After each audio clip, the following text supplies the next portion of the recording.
Ooh, look at that. Recording button. So now we are recording again for found object stuff. I did the announcements and just another reminder that now we've got a week left of school. And so we're going to try to pull all of these sculptures together. We're going to try to finish the found object sculpture this week. I'm hoping that you guys can really button up the non-objective sculpture and bring it on over. I'm loading the kiln now with them, and I'll finish loading the kiln tomorrow. So Daniela, Big D Daniela, is on her way over with a couple of sculptures, a mask and a non-objective piece. And if the rest of you guys can get your non-objective piece finished and anything else that you need to finish, bring those over today and tomorrow. And then bring back any of the stuff that you've got that you don't need anymore. The sculpture tools, the boards, any of that stuff, any extra clay that you still have, bring that back and I'll process that so that it's ready to go for winter quarter. And then we're going to kind of focus on trying to finish up our little projects here today. So I wanted to talk about the one I was doing because it's the only prep that I've been able to do today. So I'm going to try to get myself in the shot and get the sculpture in the shot and talk about it a little bit. As you no doubt know, I was trying to come up with some boards to make a box out of. And last time I demonstrated how to use the two-part epoxy glue, and I used it in concert with hot glue gun glue so that I was able to stick these things in place with the hot glue gun glue, but really they're super glued on here with the epoxy, and that's fine. The epoxy squished out a little bit around the edges. I didn't mind that. I thought that that was just kind of part of the sculpture, and so, you know, I'm not too terribly anal retentive about this sculpture. There are people who, if they saw this really, really nice birch plywood that didn't have any voids in the plywood, they would go, ooh, I like the birch plywood. It's so clean and blonde and wonderful. And so I did kind of play with the idea of birch plywood in that I didn't just use just regular nails and nail this thing together. I actually found some sheet metal screws, which are for sheet metal. And you're not supposed to use them for wood because they have their own little sheet metal head that's supposed to hold the sheet metal really nicely. And these are about 1 inch long. So with my 1/2 inch plywood, I used a drill to drill 3 holes, and I had to drill the holes so that they were only slightly smaller than the screw size, so that I could, with just a screwdriver, drive the screws down through the holes and drive them into the receiving piece of wood, so that the 2 pieces of wood went together. But now, instead of having the fasteners completely disappear like you would usually do if you were making furniture or if you're making cabinets or something like that, I have left the heads of the screws out, and they're nice and silver and shiny, and they're very happy. And if I was super anal retentive, I might even try to line up all of the crosses on all of the Phillips head screws so they all went in the same direction and they all matched. But I'm not that anal retentive, so I don't have to do that. But if you're OCD and you really need the heads of your screws to all line up, that's something that you can do on a project like this, and then they're all super pretty because all of the crosses would all line up whatever way you wanted them to all line up. But this gives me kind of a repetition of form here. I've got 3 screws across one side and 3 screws across the other side, and they're sitting up proud, so they're kind of bumpy, and so they become a little bit more of a decorative element that way. And I did it on both ends, so all of my fasteners are doing this kind of sculptural thing. And those of you, again, who are a little bit on the OCD side, you really might not like this one because there's too big of a gap between these 2 screws, and this gap is too small between those two screws, and the rest of them are all perfect. So that might drive some of you absolutely bonkers and crazy. But this is kind of a way that we can play with design and design elements as a fastener, because we've got the repetition of form. They are sitting proud. You can line them up as much in alignment as you want them to be, or you can stagger them or do any other kind of syncopated rhythm that you want them to be. But you can now play with the actual fasteners and the heads of fasteners as another design element in the sculpture. I've got my 5 little legs sticking up here. I've got my 6 little screws heads sticking out here. And so I'm using the things that are in the sculpture to play with the idea of repetition of form and rhythm, and a rhythmic sense of stuff happening across the sculpture. I still want to actually take these same screws, and so I've made 2 little spots. I put my doorknob up here, and I found the holes, the screw holes for the doorknob, and I put a little pencil, through the holes to mark the holes by sticking the pencil through and making little round circles with the pencil, then taking this off so that I've got my holes marked for drilling. I'm going to go ahead and drill those so that I can take the same kind of screws, the silver-headed screws, and that, again, that'll drive somebody crazy because it's silver-headed screws with a brass doorknob. And some of you are going to go, oh, that's a terrible combination, silver and brass together. Well, you can drum me out of the design school or the carpentry school, I don't care. But I have the silver-headed screws, the sheet metal screws, and I'm going to go ahead and use them as my fastening device.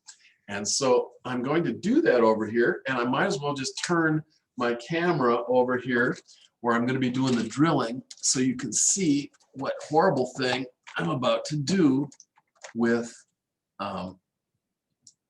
power tools. Now, I know that you don't have access to power tools, most of you, and you don't have access to a lot of tools. So a lot of this is super not fair on my part. I get that. I'm sorry. That's a super downside to this whole process of trying to do this and not allow you guys into the classroom. And I really apologize for that in advance. But I'm going to go ahead and drill this hole. And I'm doing it off the end of the table so that I'm not going to drill a hole into the table. And so I got one, and I'm out off of the edge of the table, so I'm not going to drill a hole in the table with this one either. Okay, so I mean, it's really mean and bad of me to actually have a power drill and a bunch of drill bits that I can use, and screwdrivers and everything else. It's just not fair. I have the wood shop tools, and you're just probably pretty mad right now that you don't have the studio to work in, because you'd be doing this stuff today in the studio, utilizing all of these studio tools. PC to everyone. Before we leave today, I have questions. I just got back from the dentist. Sorry I missed the announcements. And does your mouth work? Because if we're going to wait until the cocaine, until the what is the stuff the dentist uses to deaden ear? Not cocaine. If we have to wait for the cocaine to wear off, this is going to be a really long party. Was that? I hope that wasn't a Freudian slip. Now, I was just wondering what I missed in the announcements. Our freeform has not been fired yet. Has not been fired, no. They're still coming in the door, and so yours is drying carefully, and so I won't blow yours up because it wasn't fired before it got dry enough. So it's drying carefully, and that's good. So okay. Hopefully I can get the freeform sculptures back to you by the weekend, but it might be Saturday before I can get them fired, cooled, and out of the kiln again. While I'm talking to you, I am also lining up the screw with the hole and my doorknob, and I'm trying to drive the first screw in here. And again, without kind of trying to slip and have a screw go like through my hand, or a screwdriver go through my hand, because that hurts, and that nobody wants to see that. And then I'm going to rotate this until the other screw hole drill hole that I just drilled lines up, and it does. So I'll put the other screw in the other side and continue the assembly process.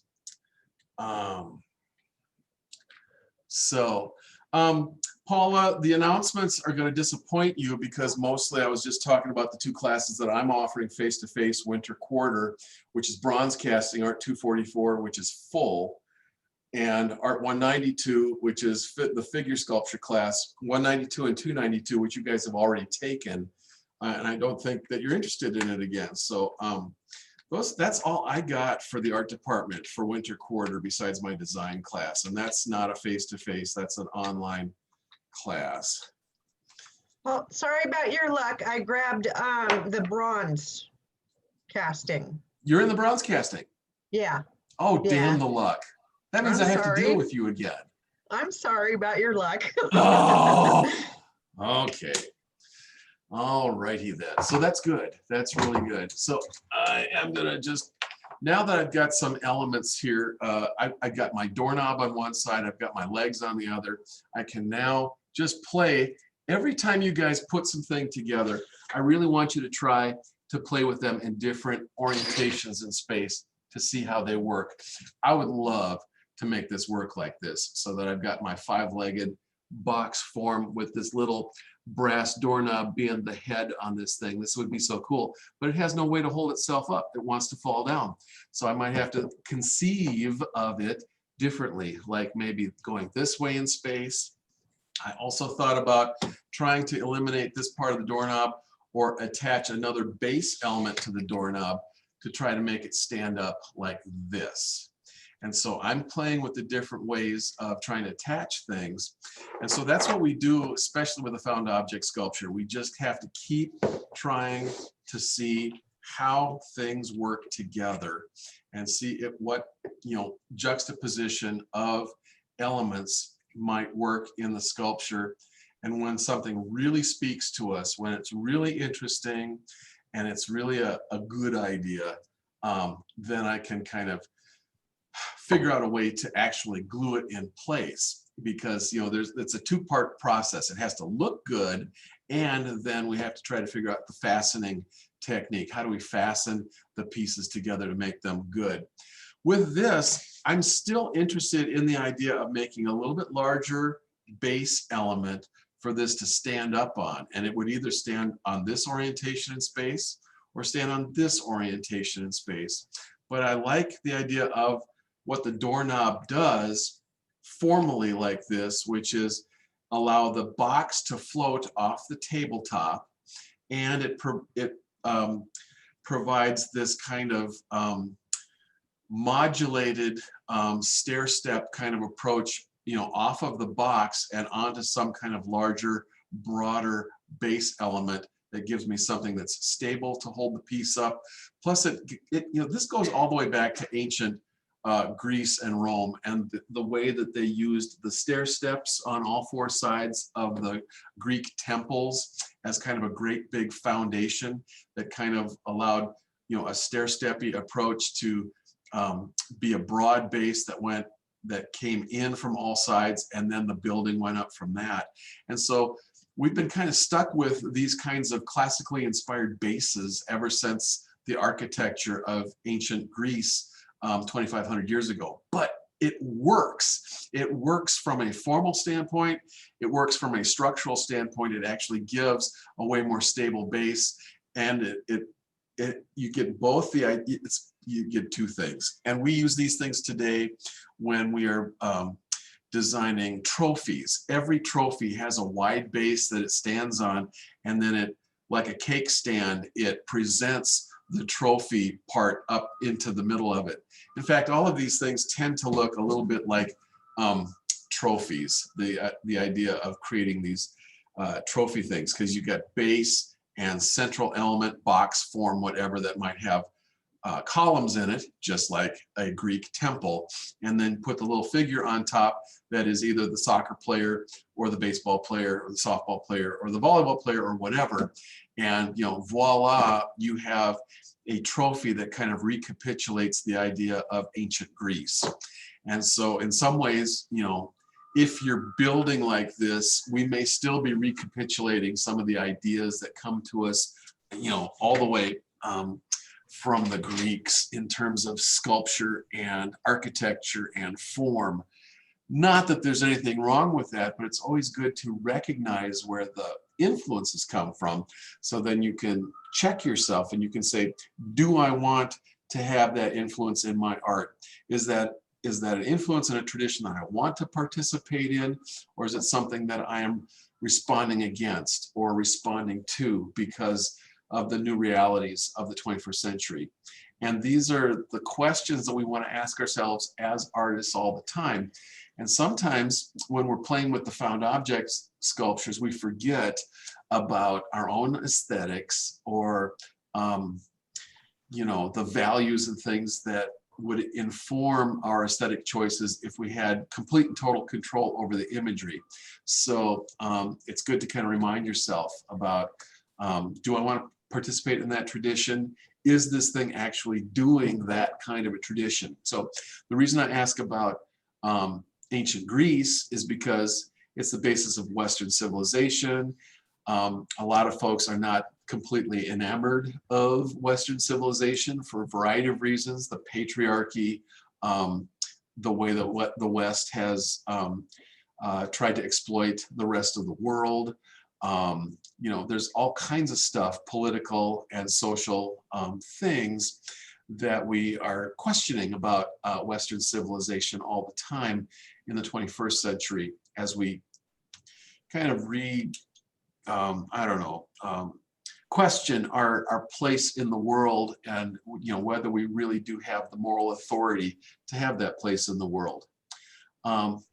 Daniela says she left them on the table, so she's back and they're outside and I will go get them eventually. So, you know, everything that I do in the art department, let's see, Paula wants to say something. Yes, Paula. I was wondering, have you ever tried like taking those little Barbie feet and gluing them to a platform? Will it stand up, or are they too weak to do that? The legs, the Barbie legs. I've never tried that before. These were all the rubber ones. So these are all made out of rubber. The ones that are hard plastic would be a lot more structural, and that'd be a better choice for me if I wanted to do that. Because if I had all hard plastic legs that were not the bendable legs, you know, some of the Barbies have the bendable joint at the knee, which makes them really wonderful, but that you'd also have to throw a little bit of super glue into the joint so that the joint didn't bend anymore, so that then you could actually stand them up. And then you'd have your chorus line, and then you could, is this fun or what? I mean, just looking through these little openings and seeing how, you know, you can juxtapose it with other shapes and stuff. Anyway, this is so fun. But yes, that's a really good idea. Thank you for that. Am I having too much? Catherine?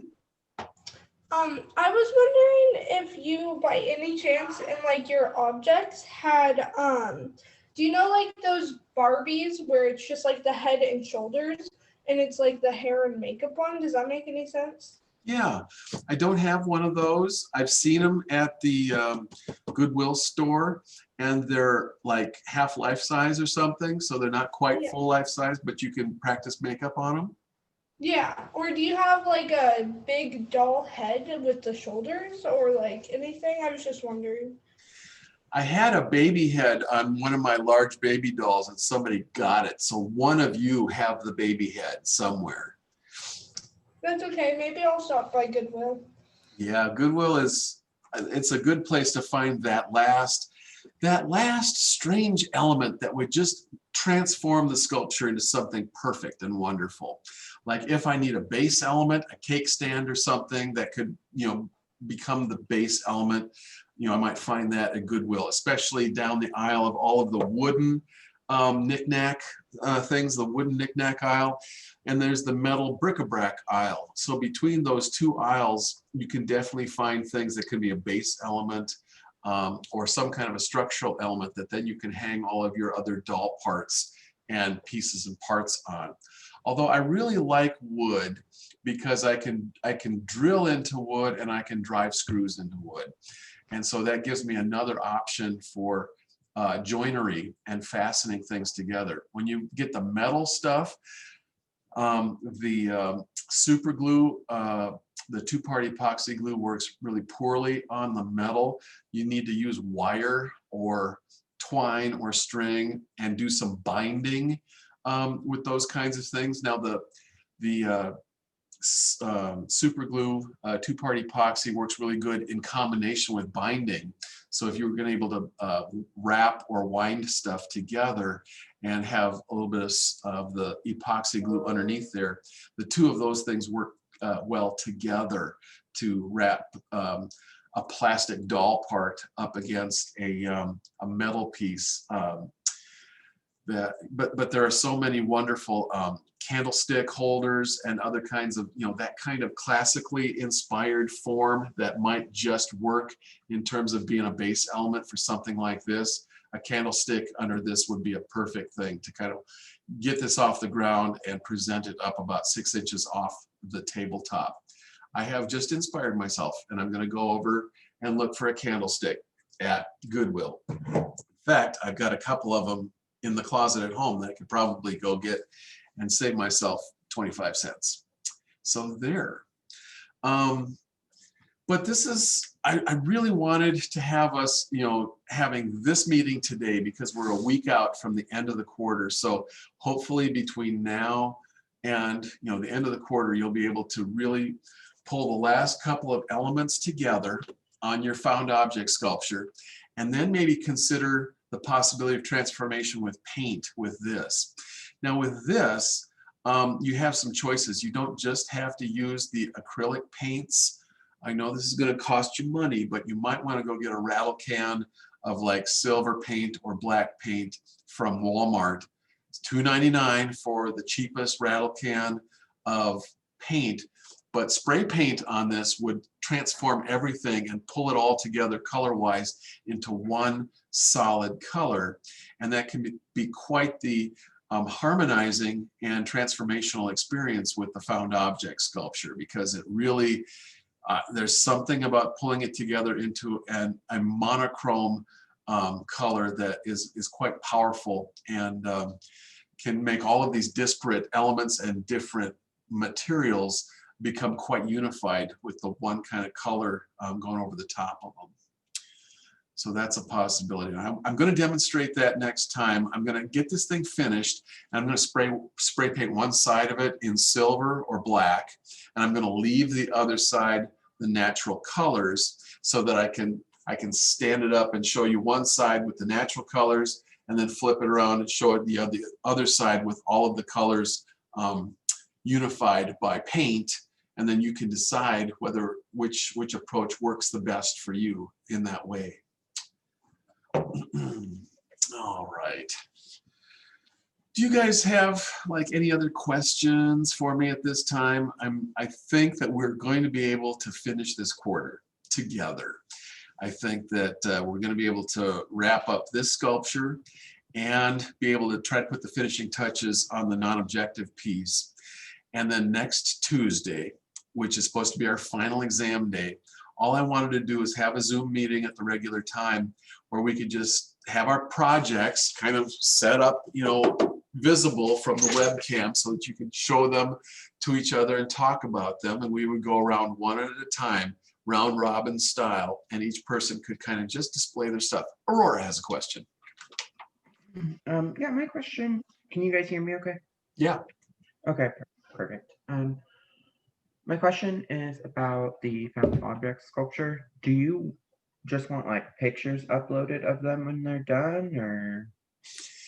Yeah, and even just one picture, you can pick the best side and just shoot it, so that it's most flattering from the one side that works the best would be great. And if you want to upload a bunch of pictures, you sure can, because I can look at as many as you want to give me. That would be fantastic.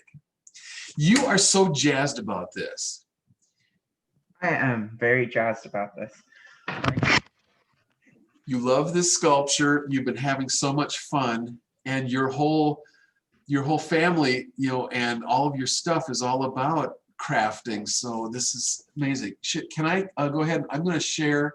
I'm going to pin you to the middle of the thing so that everybody can see your sculpture. All right. Oh my God. So this actually has hinges on it, so you can Yeah. close it more. And then this is just like hanging, basically. But it's been really fun. I had more fun with the sculpture than I thought I was going to. So does that branch, is it hanging, is it from the center of the inside of the box? Does it come out of the bottom of the inside of the box? So it comes out from here, Okay. and it's covered by leaves, but it then also has a piece of fabric holding it up back against the back of the wall so that it can still move. So And- Aurora, Yeah. don't take this the wrong way, but it's so pretty and it's so nice. And I thought you were going to do something that was going to have skulls and all kinds of weird stuff on it. I don't know why would I ever expect that from you? I don't know. But this one is nice. And it's just like, wow, I wasn't expecting this. This is very nice. This is a skull. That is a skull. Love it. Did you have to hide at least one skull in there? Of course I did. Okay, well, that's good. And I was trying to put this in there, but it did not fit. Can it fit on top of the box or coming off the side of the box? I'm gonna just make something else with this. Oh, okay. Fair enough. Good enough. Okay. Wow. Well, very good. Thank you for sharing. That was awesome.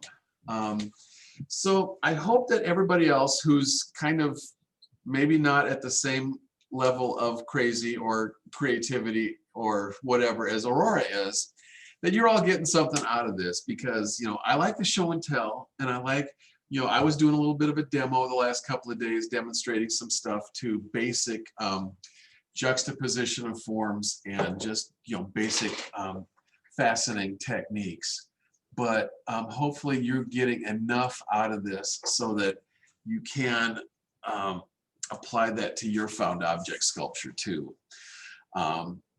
And so I know that most things are in progress, in process, and not ready to be shown yet or talked about. Some of you may not have even started the found object sculpture yet because you're still desperately trying to finish the non-objective sculpture. That's fine, I get that. We've still got a week, and a week is plenty of time to pull it together. And I have great confidence that you guys can pull it together. So I'm gonna say goodbye for now. And I'm gonna say goodbye, and then I'm gonna let you guys just kind of log off if you want to. And anybody who wants to stick around for a couple minutes afterwards to ask me a question that you didn't want to ask in front of anybody else, please feel free to do that. And those of you who want to hear somebody else ask me a question and just be lurking in the background, you can hang out too. But in about 2 or 3 minutes, we're gonna all log off. So goodbye for now. Thanks for being here today, and I'll check in with you again on Tuesday at this time, or Thursday at this time.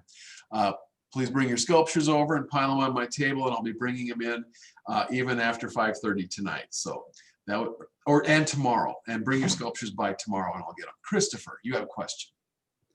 On my Laker link, is the non-objective sculpture, is that going to be able to turn in again, like a picture?